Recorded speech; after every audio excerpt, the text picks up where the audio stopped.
Okay, activity 5.2, reflecting the points on a coordinate plane.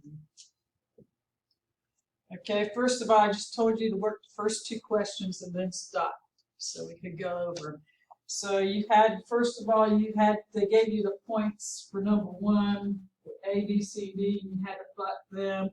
Then you had to reflect them over the x-axis. So you were looking for the pattern that you should have noticed. For instance, if you looked at B, it was -4, 5. Then when you reflected it over the x-axis, the image of B should have been -4, -5.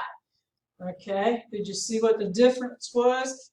5 went to 5 went to -5. Okay, well, let's look at another one also.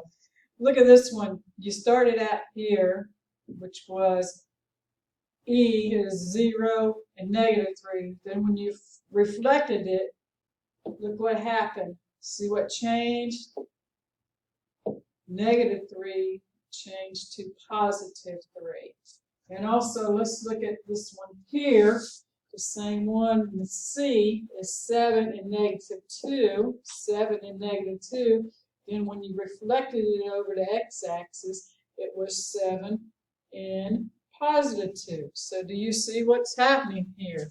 In other words, if you had your order pair X and Y, when you reflect it over the x-axis, it turns out to be X, and you're taking the opposite of Y.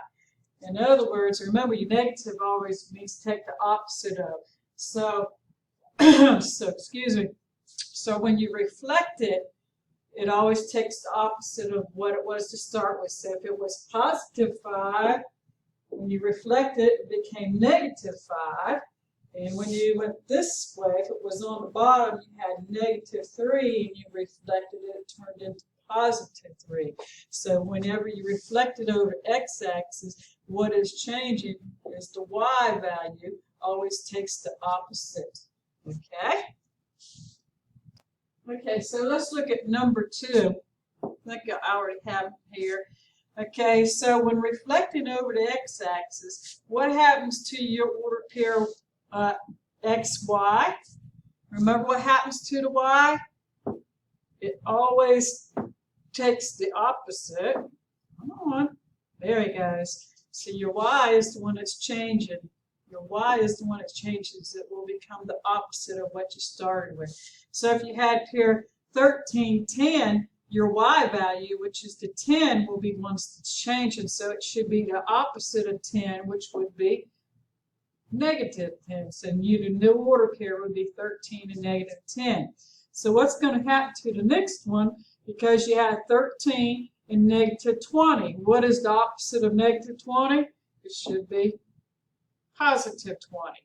Okay? So on the next one, if you had 13 and 570, remember you just taken the opposite of your y value. So what would be the opposite of 570? It would be -570. Okay, so I